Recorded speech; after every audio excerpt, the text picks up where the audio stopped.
Hello everybody, thank you so much for clicking on this video. Okay, I have 3 paintings taped up here, or pinned up here. I want to talk to you about something very important.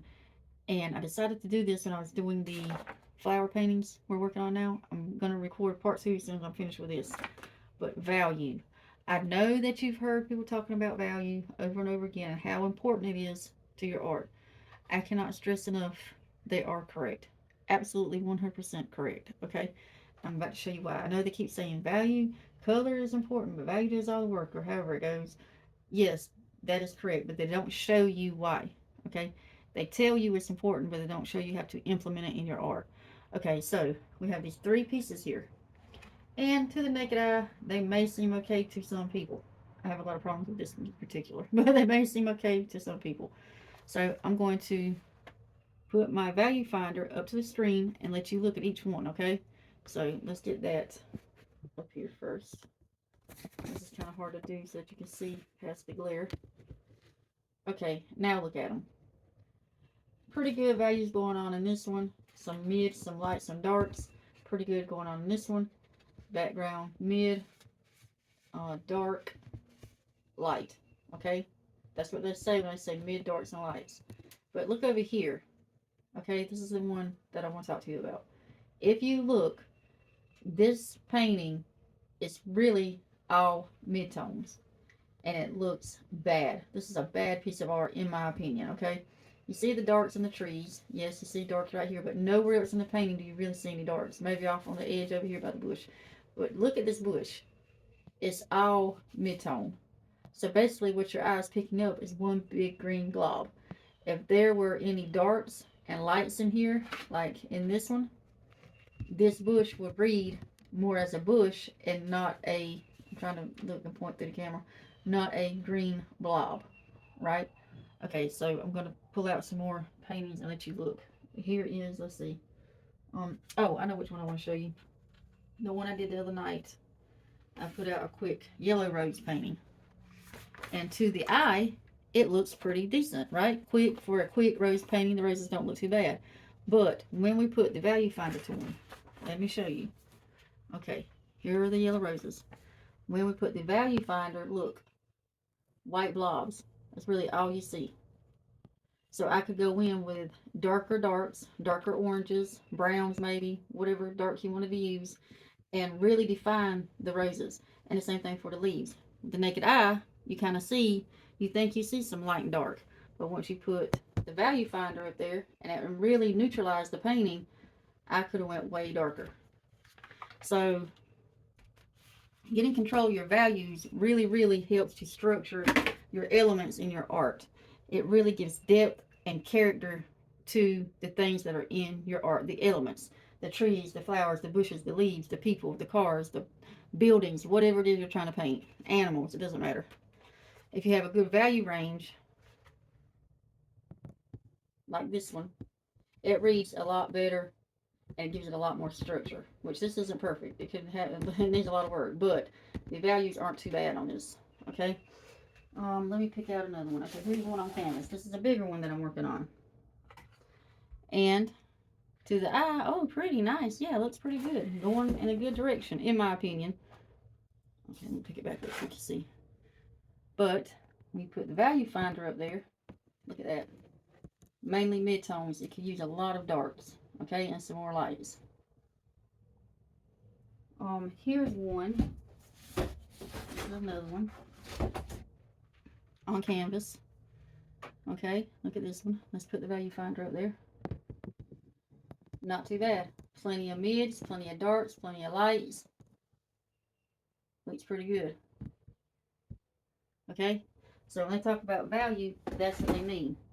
And the more values you can squeeze into, say, your roses, your flowers, because, and I'm picking flowers for a reason. When I first started painting, I loved painting roses. That was my favorite thing. But I could not figure out why my roses didn't look like everybody else's.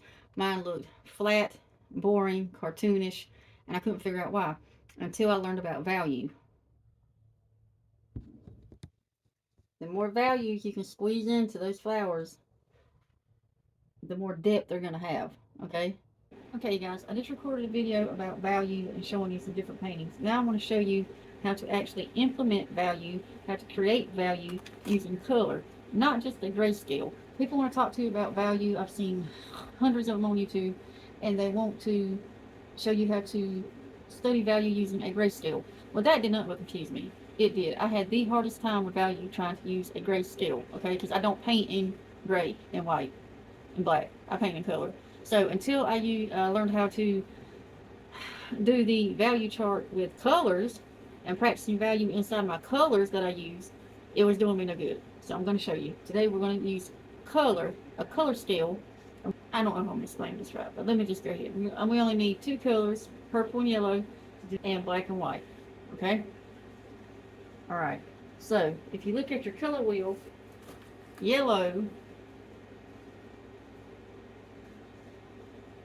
and violet are opposite on the color wheel.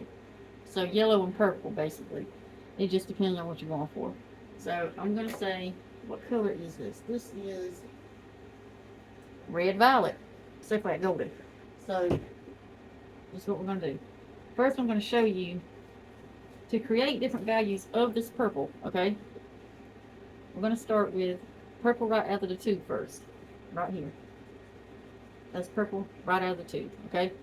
And then, if you want to make it a little bit darker, you can use a little dab of black. Not a lot, because black is overpowering, okay? So you don't want to use a lot. Just to make it a little bit darker. I don't even know if the camera's picking up the difference on that. Very, very slight difference. Okay? And you can just keep adding dabs of black. Make sure you can see what I'm doing.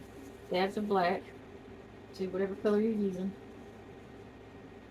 Keep going down the scale. You get to your darkest dark, where this violet is concerned, okay? You just keep adding black, and it's going to eventually get darker and darker until we can't get any darker with it, right? Darker, darker, darker. I'm going to go ahead and make it super dark for you, just to speed things up. Okay, there you go. Okay, darker. Now, you can do it that way. Use black. Okay, so you use black. I'm just showing you the simplest way to darken and lighten your colors. There are other things you can do. We're not going to get into that today. This is your simplest way by using black. Adding a little dab of black. You're going to get different values of your color. Okay? Now you want to lighten it. So, take our purple. Alright? Just a dab of white. And start getting different values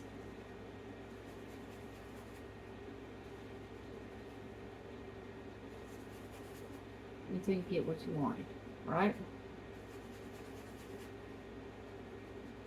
So black to darken, white to lighten, and just use a dab at a time. And that's different values. This is what they're saying, different values for your art, okay? This is what's going to give your art depth and dimension, okay? But let's move to the yellow. Okay, so we want to do the yellow, right? We want to take the yellow. That's our yellow to begin with. But we want to create some depth, so we want different yellows. We want shaded yellows. So you would think, okay, so well, then let's just use the black. No, because I'm going to show you what's going to happen if you use black. Okay? If you use black to shade in your yellow, you're going to get green. Okay? Pretty green, nice greens, but you're going to get green. And if you're doing a yellow flower, that's not what you want. So if you get different values of your yellow, you're going to want to use the complement, which is violet. So take your yellow,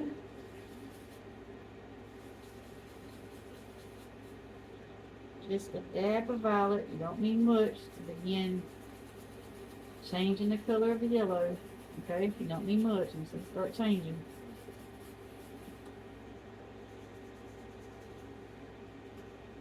Just a dab, and the yellow will get darker and darker. Okay? Different values of yellow.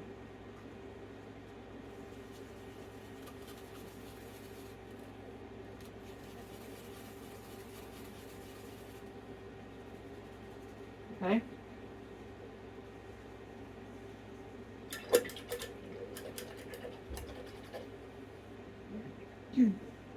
Now if you want to lighten it, yes, you can just go with white. And that's going to lighten up your yellow for you, okay?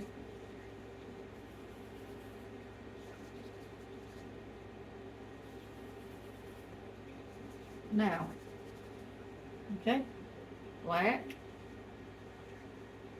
darkens, white lightens, except when it comes to yellow, you don't want to use black, you want to use yellow's complement, okay? Always use yellow's complement, or you're going to end up with a color that that you're not meaning to end up with. Alright? Alright, so I'm going to do one of those bulbs that some people do to show you light and shadow. And I'm just going to do it with a ball. You draw a circle and turn it into a ball. So that's what we're going to do for this. Okay?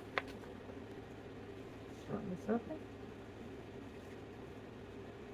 Alright, this is our ball. And right now, it just looks like a circle that I've painted on a piece of paper, right? Because it is.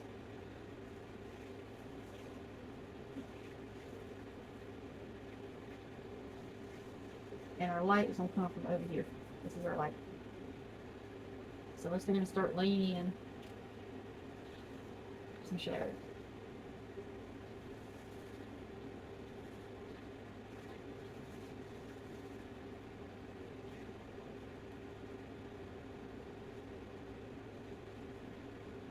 Our light's coming from over there, then this is going to be the dark side of our bottle.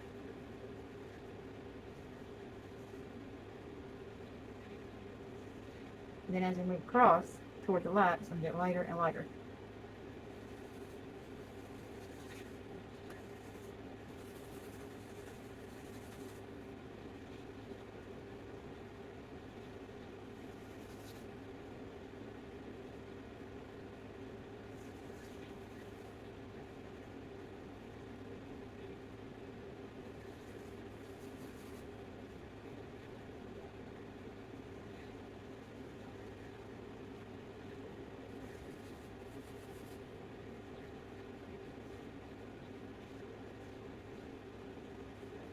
And this is not just anything grand. I'm just showing you guys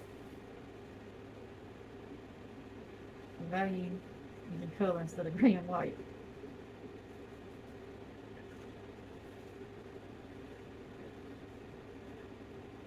I put the light up here, so I'm going to see the bright spot right here. Right? Okay. See our shadow side.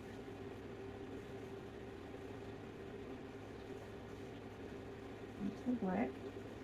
And as we move toward the light, we start mixing white in.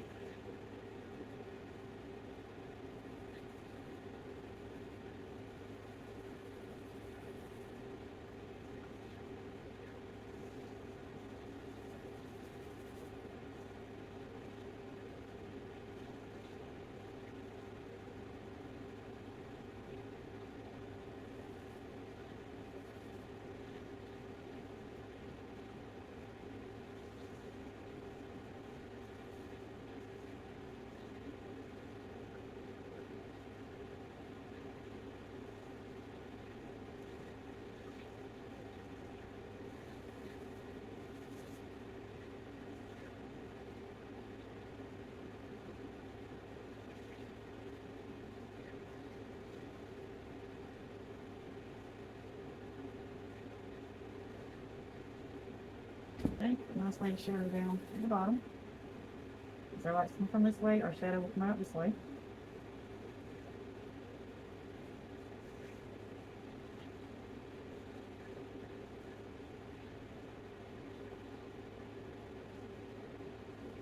Darken up this image.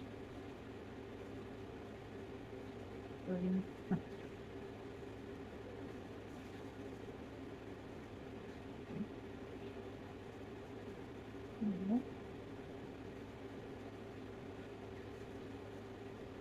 And right up under an object is always super dark.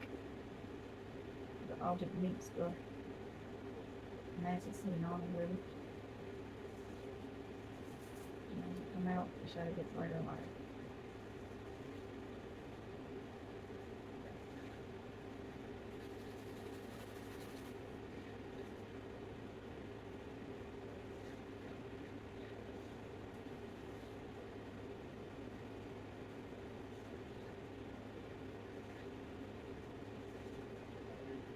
Get some light. Lighten up that light area. The light is hitting it head on.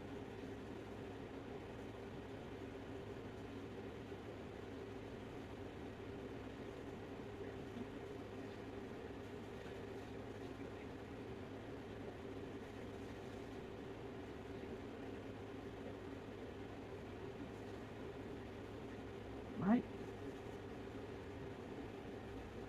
That looks pretty decent for you guys. I got a glare on my side.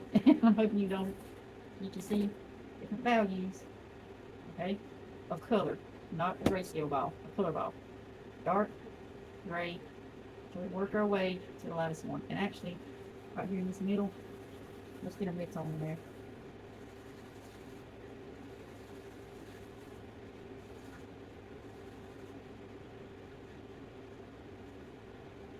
Mm.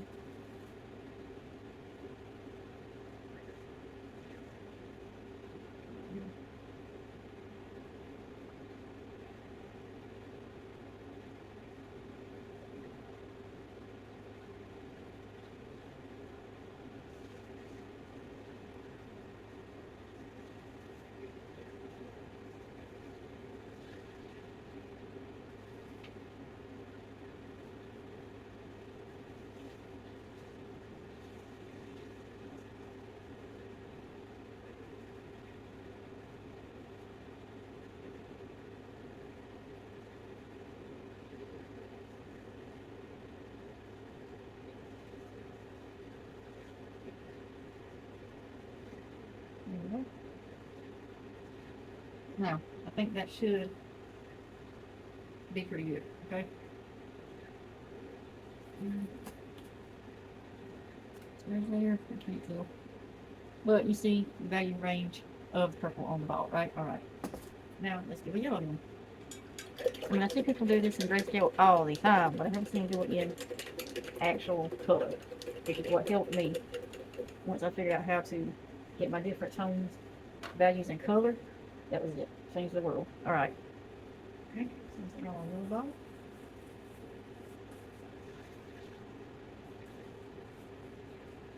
And right now it's just a yellow ball, or a yellow circle. It's not even a ball, it's just a circle on a piece of paper.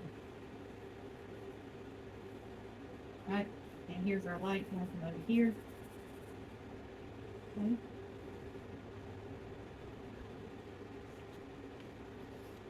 So this is our darker side. And I use violet to create our darker shadow areas for our yellow.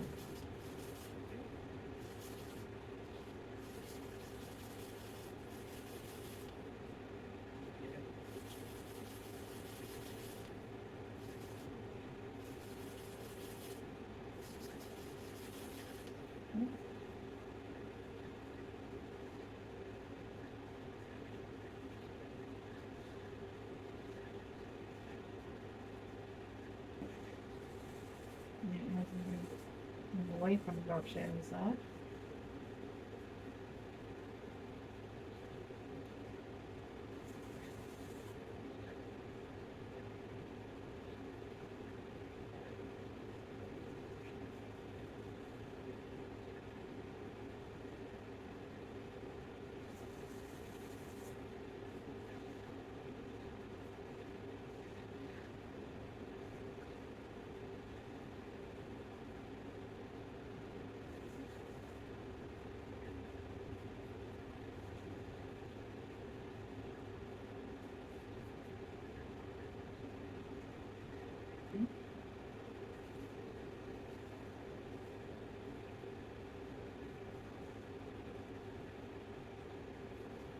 And yellow is a really hard color to work with when you're doing something like this, especially with values.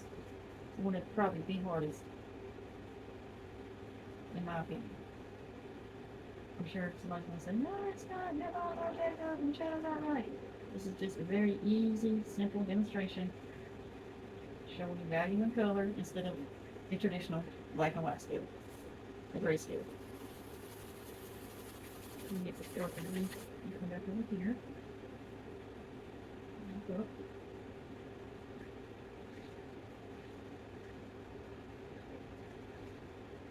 Okay.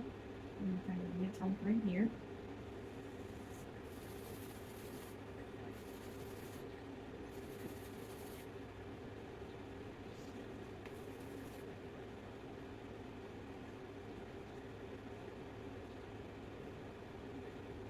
The way out.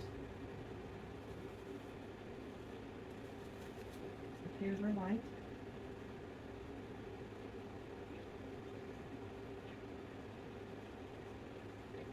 Okay.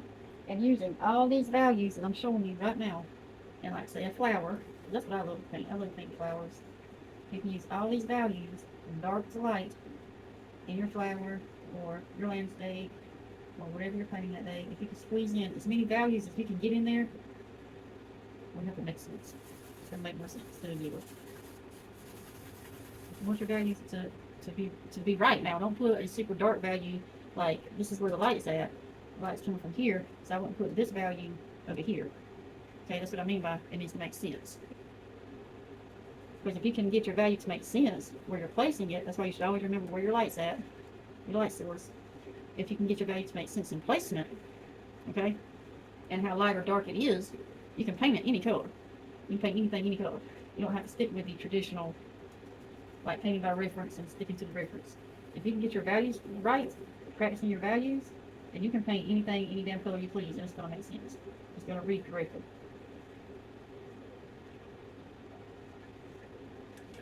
I was hoping I could do this outline out even a little purple. Let's see how this looks. It's gray. See, because I mean green. See, because I have black and that dapper purple. I try to grab this in and put it in here, and it turned it green. That's a green color. Not this vibrant, rusty, like sienna color. It's green. It's got black. So let me grab some. Let me grab some of my purple that we've been using. This video is going on way longer than what I intended to do. So sorry, guys. Let me get this big shadow through in under this orange ball, yellow ball, and we will be done. Okay.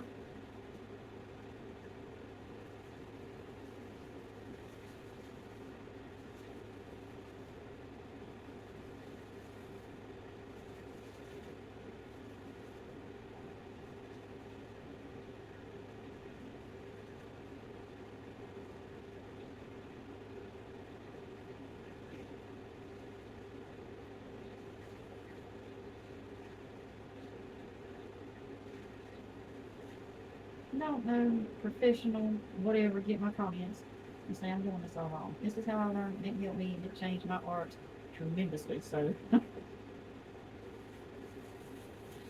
this is what helped me. That's all I'm saying. Okay, guys? This is how I did it, and it helped me. I'm hoping it'll help somebody else. Okay?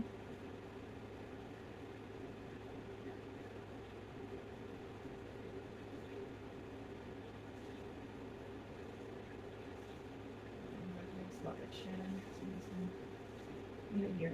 Okay? Alright. Different values using color instead of the grayscale. Okay? This is what I started practicing, and it helped me. Okay? So let me know in the comments if you do this, how it works out for you. I hope it helps somebody. It's not perfect, I know, but I hope it's enough to help. Okay? You guys have a great and wonderful day. Bye.